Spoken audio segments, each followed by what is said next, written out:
अस्सलाम वालेकुम जी। Class first year की उर्दू की किताब भी तब्दील होने के बाद आ चुकी है, तो इसका आपको रिव्यू करवाते हैं। इसका पहला पेपर देखें तो टेक्सचर बड़ा ज़बरदस्त दिया गया है और उस पर उर्दू 11 लिखा गया है और पैक्टा का लोगो लगाया गया है। आगे बढ़ते हैं। अगर प्राइस की बात की जाए तो 151 रुपीज़ प्राइस आई है और ये भी एक तजर्बाती एडिशन है। ठीक है, इसके बाद हिस्सा आ गया है जी हमद और नात, और इसके बाद हिस्सा नसर आ गया है। हिस्सा नसर के बाद आ गई है जी हिस्सा नज़म और हिस्सा गज़ल। यहाँ पे एक ज़रूरी नोट दिया गया है, मैं ये आगे जाके आपको समझा देता हूँ कि ये क्यों है। ये हमद और नात, तो ये है जी वो जो ज़रूरी हिदायत दी गई थी कि ये वाला जो पार्ट है इसमें से आपका पेपर नहीं आएगा, आपका पेपर इस चीज़ में से ही आएगा। ये हमद आ गई है जी इसकी पहली।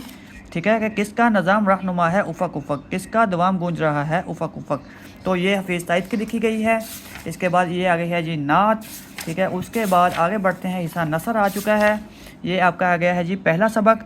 ये वाला जो पेपर है ये सिर्फ आपकी इन्फॉर्मेशन के लिए है और ये है जो जिसमें से आपका पेपर आएगा।